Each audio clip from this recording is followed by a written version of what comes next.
ভাই ভাই তো আমরা আছি সকলে, কিন্তু ভাইয়ের ভাইয়ের সম্পর্ক ভালো আসেনি বলেন? সমাজের মধ্যে ভাই ভাইয়ের সম্পর্ক ভালো আছে? কথা বলেন না কেন? বুঝেন না আমার কথা? সমাজের মধ্যে কি সকলে ভাই ভাইয়ের সম্পর্ক ভালো আছে? আমি যে সূরা পাঠ করছি, এই সূরার নাম কি বলছি মনে আছে তো? সূরা হুজুরাত। এই সূরার বিষয়বস্তু এটা মনে রাখতে হবে, তা না হলে আলোচনা বোঝা যাবে না।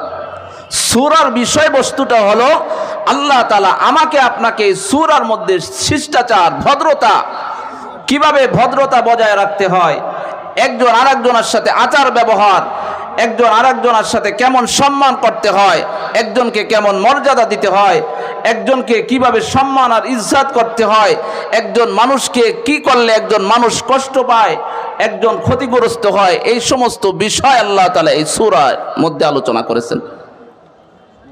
আজকে আমাদের সমাজের মধ্যে শান্তি আছে নাকি নাই? সমাজের মধ্যে সকলে শান্তিতে আছেন? কথা বলেন না। আগে তো একটা ছিল যে যত সমস্যা ছিল সব দোষ আমরা একজনার দিতাম, উনি তো 5 তারিখে চলে গেছেন বর্ডার পার হয়ে। কিন্তু এখন কি আমরা সকলে শান্তিতে আছি? কথা বলেন না কেন? শান্তিতে আছেন আপনারা সকলে? আমরা শান্তিতে নাই। শান্তি কোন উপায়ে আমার আপনার মধ্যে চলে আসে, এই সূরার মধ্যে আল্লাহ তাআলা সেই সম্পর্কে আলোচনা করেছেন। যে সমস্ত কারণে অশান্তি হয় সমাজের মধ্যে, যে সমস্ত কারণে আমাদের পরস্পরের মধ্যে দ্বন্দ্ব আর ফাসাদ তৈরি হয়, যে সমস্ত কারণে আমাদের নিজেদের মধ্যে নিজেদের সম্পর্ক নষ্ট হয়ে যায়, আল্লাহ রাসূল সাল্লাল্লাহু আলাইহি ওয়াসাল্লাম একটা হাদিসের মধ্যে বর্ণনা করেন। নবীজি সাল্লাল্লাহু আলাইহি ওয়াসাল্লাম বলেন, ও আমার সাহাবীরা, তোমরা কি জানো মাল মুফলিস, সব থেকে অসহায় ব্যক্তিকে? নবীজি কি জিজ্ঞাসা করছেন?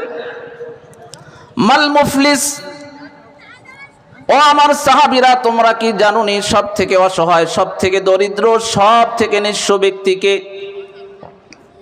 নবীজি কখনো সাহাবীদের কাছে কোনো কিছু জানতে চাইলে,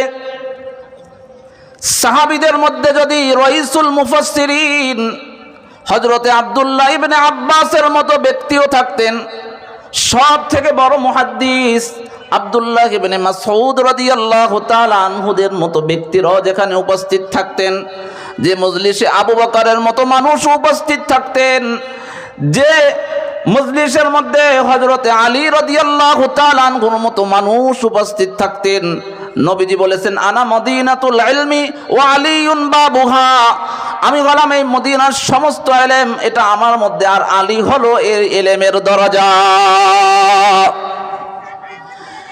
এত বিজ্ঞ বিজ্ঞ সাহাবী উপস্থিত থাকতেন, তারপরও নবীজি কখনো যদি জিজ্ঞাসা করতেন, ও আমার সাহাবীরা, তোমরা এটা জানোনি?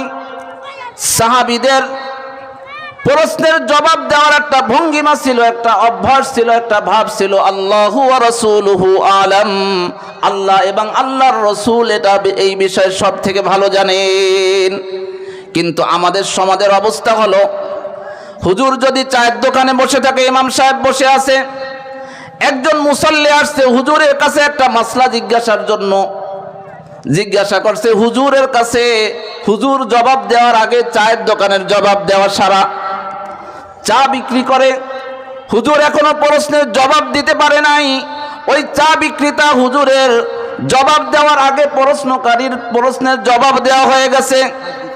আমরা কাজ করি, খেতে কৃষি কাজ করি, মাঠে কাজ করি, তেমন দিন সম্পর্কে আমাদের তেমন কোনো জ্ঞান নাই।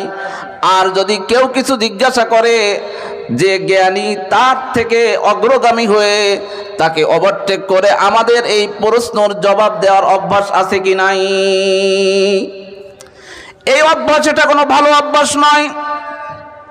এই অভ্যাস কোনো ভালো অভ্যাস নয়। এই অভ্যাস পরিহার করা, এটা হলো সাহাবীদের আদর্শ, এটাই হলো রাসূলের সুন্নাহ। সুতরাং হুজুরের কাছে জিজ্ঞাসা করলে সঠিক জবাবটা হুজুরের কাছ থেকে শুনতে হবে। সাহাবীদের কাছে নবীজি জিজ্ঞাসা করেন, মাল মুফলিস, ও আমার সাহাবীরা, জানোনি সব থেকে দরিদ্র ব্যক্তিকে?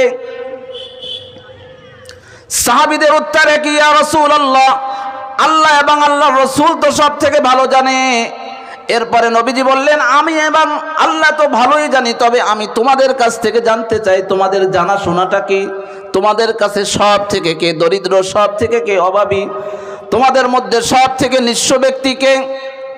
তখন সাহাবীরা তাদের নিজেদের অবস্থা অনুযায়ী তারা প্রশ্নের জবাব দিলেন। বলেন তো আমাদের সমাজের সব থেকে অসহায় দরিদ্র কাকে বলা হয়? সব থেকে নিঃস্ব ব্যক্তিকে আমাদের সমাজে? যার কোনো ভিটা মাটি নাই, যার কোনো কি নাই, টাকা পয়সা নাই, ব্যাংক ব্যালেন্স নাই, থাকার জায়গা নাই, শহর বাসস্থান নাই, কোনো আয় রোজগার নাই, কোনো কিছু নাই, তার কোনো আয়ের ব্যবস্থা নাই, একেই আমরা কি বলি? সব থেকে নিঃস্ব বলি না?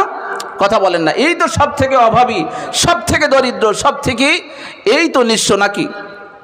আমাদের সমাজে আমরা সব থেকে নিঃস্ব, সব থেকে অভাবী, সব থেকে অসহায় এই সমস্ত মানুষদেরগুলোকে আমরা বুঝি কি বুঝি না বলেন? আপনাদের সমাজে কি অসহায় বা দরিদ্র নিঃস্ব মানুষদেরকে বোঝানোর জন্য অন্য কোনো ভাষা আছে নাকি? বুঝেন না আপনার আমার কথা? সব থেকে নিঃস্ব অসহায় কাদেরকে বলে? আমাদের সমাজে তো মনে হয় যে যার কোনো ভিটা মাটি নাই, যার কোনো টাকা পয়সা নাই, অর্থকরী নাই, এরাই তো সব থেকে নিঃস্ব নাকি? সাহাবীরাও একই জবাব দিলেন। সাহাবীদের জবাবের অবস্থা একই ছিল, ইয়া রাসূলুল্লাহ, নিশ্চিত ওই ব্যক্তি যার কোনো টাকা পয়সা নাই, সেই সব থেকে নিঃস্ব। আল্লাহ রাসূল সাল্লাল্লাহু আলাইহি ওয়াসাল্লাম বলেন, ও আমার সাহাবীরা শুনে রাখো, সব থেকে অসহায় কে? আমার উম্মতের মধ্যে কিয়ামতের ময়দানে মাহশারে কে সব থেকে অসহায় হয়ে যাবে, সব থেকে দরিদ্র হয়ে যাবে, সব থেকে অভাবী ওই ব্যক্তি হয়ে যাবে যার আমল নামায় নামাজের সওয়াবের পাহাড় হয়ে যাবে, পাহাড় সমপরিমাণ যার আমল নামায় নামাজের সওয়াব